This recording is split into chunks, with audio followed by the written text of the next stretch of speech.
Hello everyone, my water lily has arrived. Are you ready for the unveiling? Stay tuned.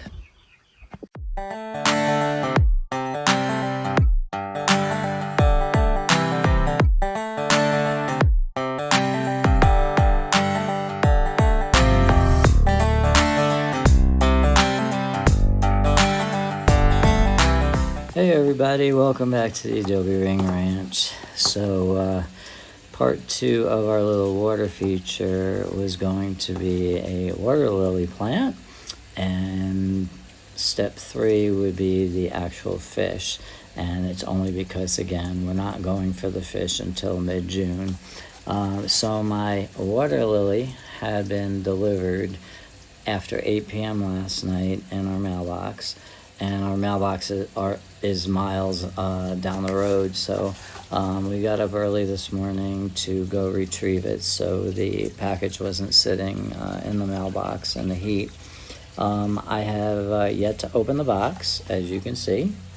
I'm not going to reveal the shipping company, only because in the past we've tried to order aquatic type plants through the mail system, and I think we ordered something like 15 of a particular plant. It was supposed to float on top of the water, figuring we would have some casualties on the way. But we received the package, and of the 15 that we had ordered, I think one was probably half alive, and all the rest were goners. But I humored the company anyway, and I tried to put them in the water feature and tried to get some of them to sprout, and even the one that was half alive tanked on us. And as you have seen from past videos, that were no slouches in the gardening department.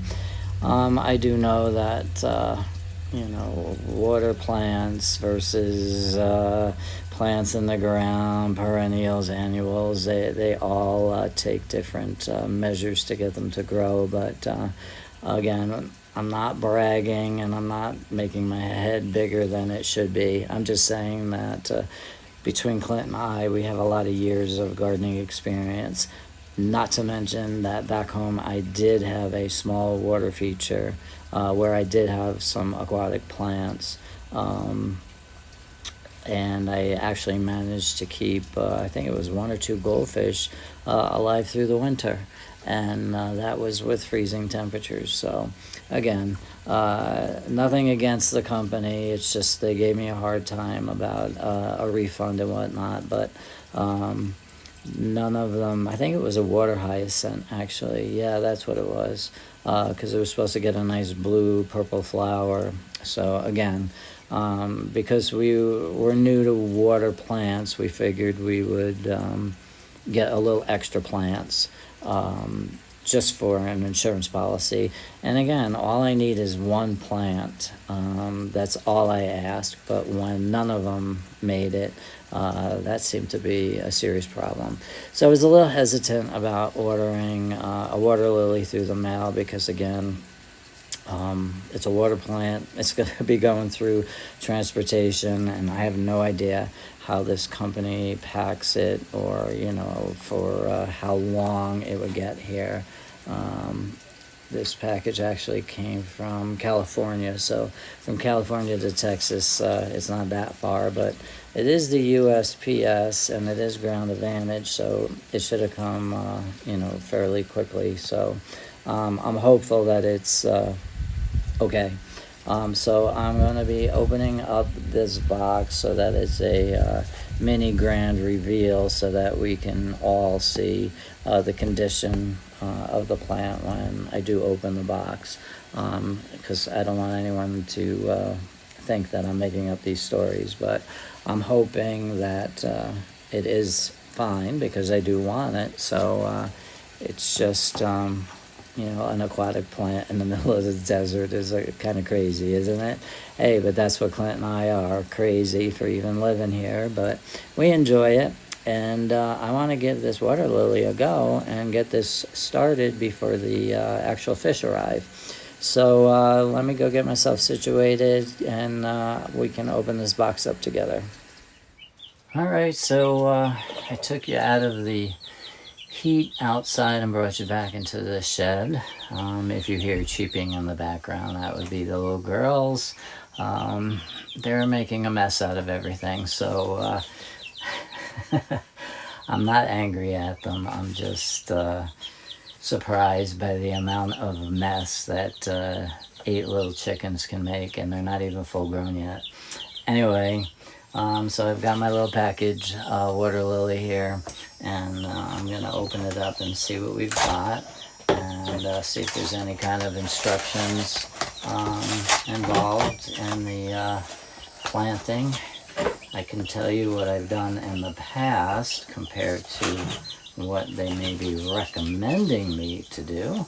But I'm always open to new suggestions, and I'm not going to discredit anybody, because again, water plants are all new to me, or fairly new to me. Yeah, so nice little box here, and it's got this little root. It almost looks like a tuber, and there's actually some growth on the tops of this, and then there's also one that's growing down the side, and again, that's only because it's been in the box, and I'm sure over time it will reach upward. So again, that's pretty good. It looks fantastic. This one's supposed to be a red water lily. I guess the grower would know. It probably bloomed one time before and he marked it red, but at this point I don't care what color it is, as long as it grows for me. So they give you a little growing instruction sheet, which is kind of cool. Pre-grown water lily bundle is what it's called. It is one. So it wants me to place the tuber at a 45-degree angle with the non-growing end against the side of the pot.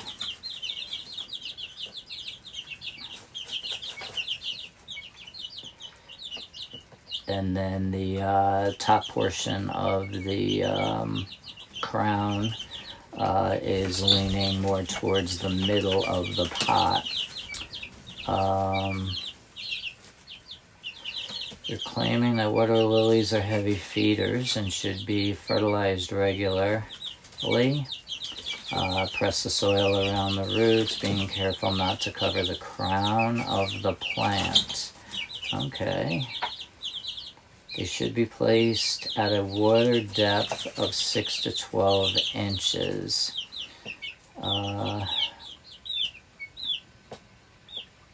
And they want you to place them away from any kind of waterfalls or fountains, as they prefer more still water. So I've got a fountain, but it's off to the side, and I do have the aeration system, which I'll probably adjust a little bit where it's blowing in a different direction, and I'll keep the water lily off to the side a little bit. It's not going much into detail about the soil to use in the pot. It's not telling you how you're going to keep the soil in the pot after it's submerged in the water. So with that said, you young people out there, you have the talents of Google searching things, but I'm going to show you what I'm prepared to do with this water lily and give it a go, and we're going to see what happens with the direction I'm going to take this water lily in. So let me get my supplies together, and I will show you what I have in mind. Alright, so I got my supplies together, or almost all of them. I just want to show you the 3 components. The 4th one obviously would be the soil, which I don't have in the shed at the moment. I'll take care of that outside of the shed. So I always save my plastic pots when I purchase plants out at the garden centers, because I never know when I'm going to be seed starting, doing cuttings, wanting some who knows what divisions. So anyway, I save all the good type of plastic pots, and I keep them all in order on a shelf out of the way, so that when I do need them, they're ready to go. So I thought this size, which is probably about 10 inches deep by almost as wide, would be perfect for the Water Lily for a couple of reasons. I'm reading that they are heavy feeders, so I'm thinking more soil the better.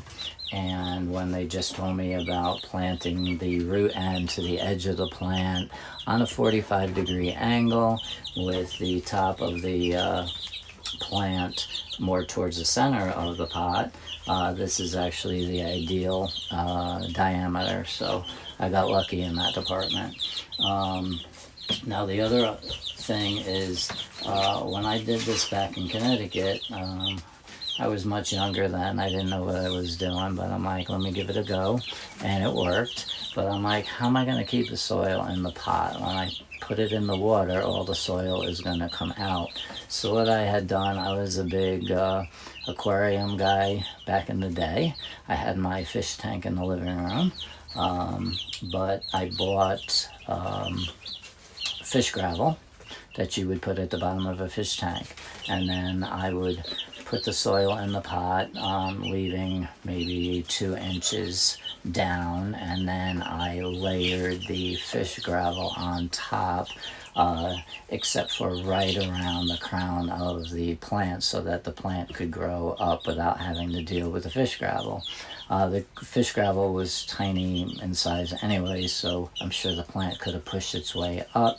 But that's what I had used, and I also used the gravel at the bottom to keep the soil from seeping out the drainage holes. We all know in the middle of the desert, I've got a lot of sand and I've got a lot of gravelly, rocky stuff, so I did have that in my arsenal. But what I decided to do, has anyone ever seen anything like this before? This is that cocoa core fiber that they use in hanging baskets at your local nursery. And so what they do is they actually come in these little circles. I found them online.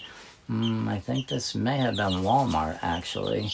It came like 6 or 8 in a package. And how convenient, they have this little hole in the center. So I thought, wouldn't that be great to put the tuber in and have the plant growth section be sticking out where the hole is, like so, and have the plant grow up. Meanwhile, I can use this core at the bottom of the pot, then put the soil in, and then use this on the top of the pot to hold the soil in and not float into the actual fish pond. Obviously, I'll have to cut to make some size adjustments, but I think this is going to work out very well for me. Fingers crossed. I think it won't float if I tuck it in the right way. It should all work out fairly well. I can actually make it a cone shape and fit it into the pot if I wanted. So I think this is going to work out pretty well, actually. So I could do something like that at the bottom and then fill it up with soil, and then I'll put another layer of the cocoa coir on top to hold the soil in, and then the plant itself will be sticking out of that little hole. What I'll do is go get my soil and get this bad boy all potted up. They are telling me that lilies are a heavy feeder. I'm not sure. My potting mixes do have a slow release fertilizer. I could add more slow release fertilizer, Osmocote. The only problem with that is I'm afraid that it's going to encourage algae growth in the pond, and it's going to be feeding the algae. Now, when we do get fish, we are going to get some algae eating type fish to try to control that. But right now, that pond is crystal clear, and there's no algae growing in it at all. So I'm a little hesitant on the slow release. I may just add some and deal with the algae as it occurs, if it occurs. I don't even know if it will.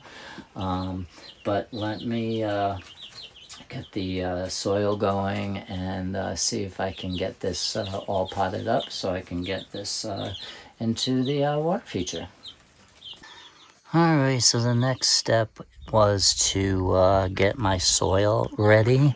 I am actually going to be using a combination of 50% of a high quality potting mix that I use in the garden actually.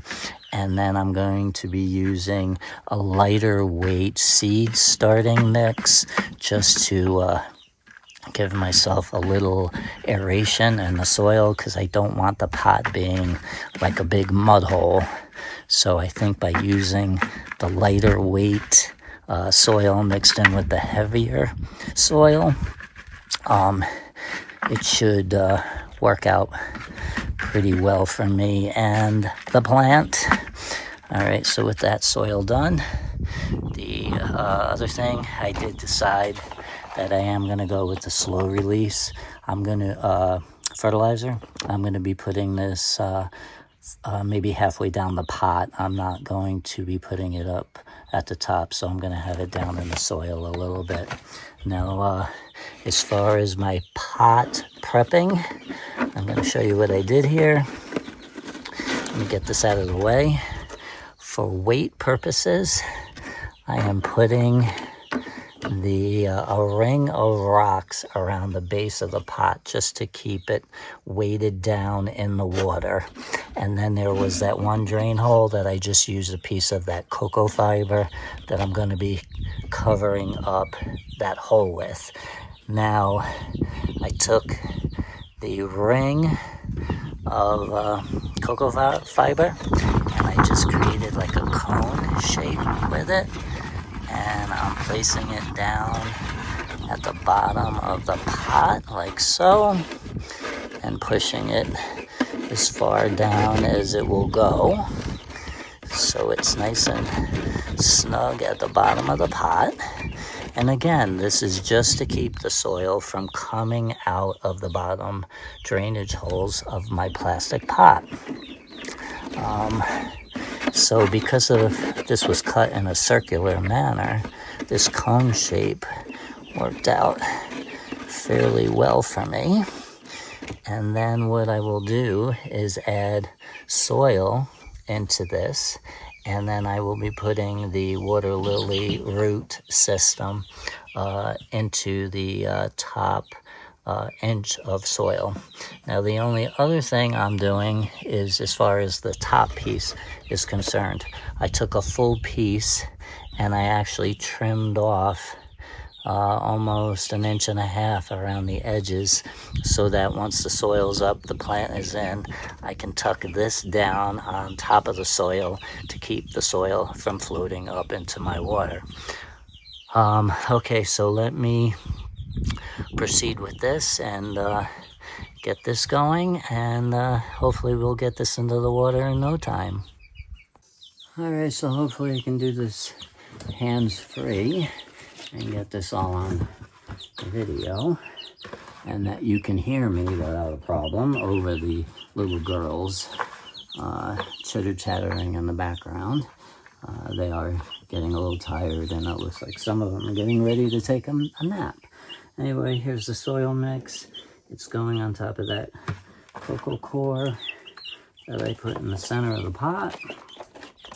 And now I'm putting in some of that soil and pressing that down a little bit. And I am probably about 3/4 full. And I think that's pretty much about where I'm gonna wanna put some of this Osmocote.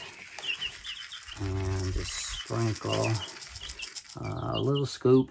I keep my coffee scoops from my coffee containers and use them for fertilizers, because most fertilizers rip up the skin on my fingers for some reason. All right, so with the Osmocote in there, I'm just gonna give it a little scratch into the soil, and that basically is a slow release. So when the plant needs it, it'll be slowly released, and the root system will be heading that way anyway. So let's put another thin layer on top of that, and mix up the soil again. Okay. Now I am gonna leave a little bit of a lip. It's almost like 2 inches, I would say, between the top of the pot and the soil level.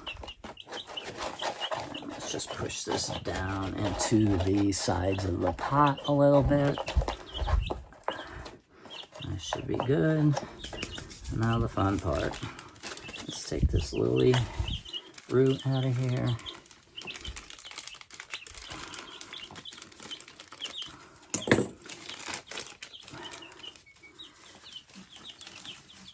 So it's nice and wet. There's no paper towel or anything in it. It's just a sealed baggie, so that worked out fairly well. And as you can see how it's growing, so I'm going to put this end near the end of the pot like it recommended, plant it on a 45-degree angle, and have this portion be where the cut opening of the cocoa core is, so that these growth portions of the plant can climb up to the surface of the water.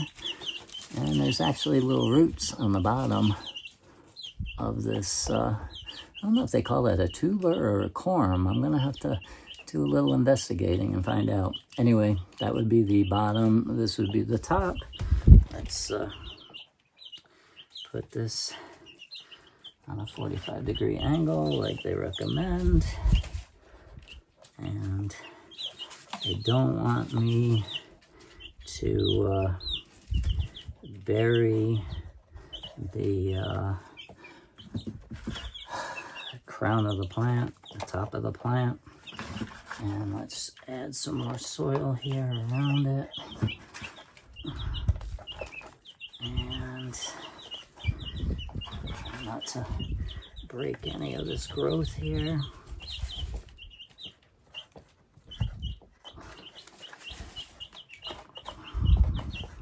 Looks good.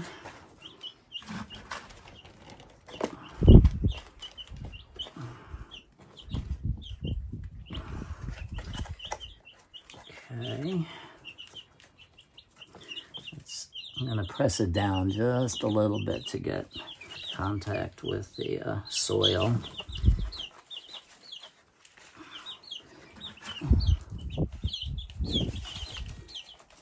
Okay.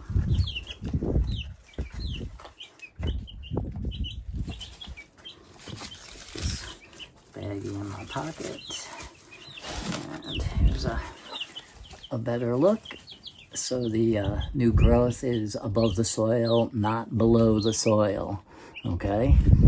And the edge of the root is going towards the side of the pot.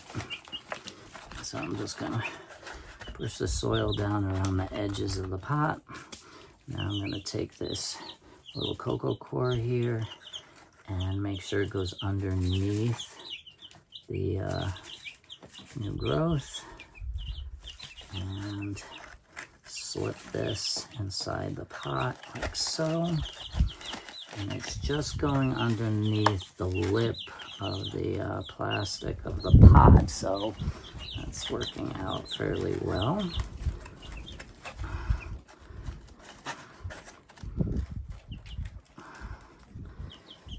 That's a little bit tight. I'll loosen that up a little bit.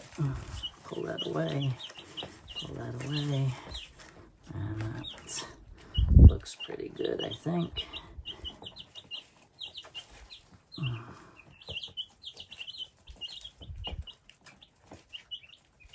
Yep. Okay, so any new growth can actually lift up those little flaps as well. I don't know if I want to use any more of this around the corner just to hold that cocoa core down or not. Let me see how that looks. Yeah, why not? Looks pretty good. Let's give that a go. Alright, so it's all tucked in like so. Kind of cool. I think so. I'm hoping that that will hold down the soil. What I may do is maybe put another stone off to the side, or better yet, I've got some stainless steel staples that I can put. Let me grab one.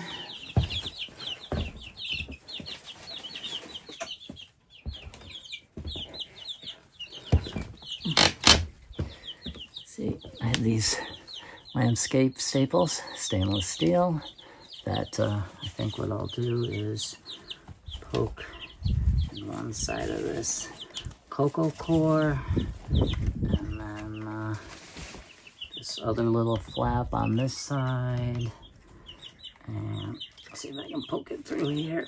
Wow, that's tough stuff.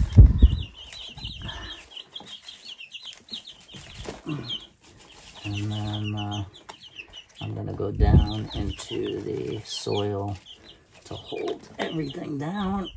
Like so. I think that might just work. So I just used the staple here in the corner just to hold everything down, even though everything seems to be pretty snug. I don't know what's going to happen when this gets submerged into water. All right, so for right now, the plant is where it's supposed to be. And I am going to be taking this over to the water feature and determining how deep the pot needs to go to keep the plant about 6 to 12 inches from the surface of the water. I'm leaning towards 6 inches right now just to get this plant going. And as it grows, I can lower it the additional 6 inches. So let me clean up everything a little bit and take this over to the water pond. Okay, here I am at the water trough, water feature. I should stop calling it water trough. And I had measured from the bottom up and up to the water level of this tank. It's exactly 20 inches. And then the pot itself is 8 inches tall. So my conclusion is that if I just submerge the pot at the bottom where the gravel is, I have about 11 inches of water above the pot level. And according to the instructions, as I mentioned earlier, it said 6 to 12 inches. So I think what I want to do, I have this piece of cement that's about 1.5 inches thickness, and I think I want to place this in the back corner of the water feature. up against the wall. Don't drop the camera in the water, Hugh. And then that way it's up against the wall and it gives me a flat surface for the pot to sit in, and it's also going to raise the pot another 1.5 inches.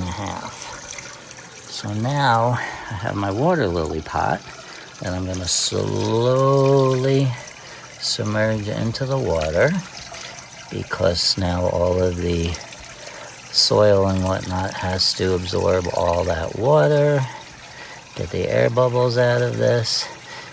See how it's floating?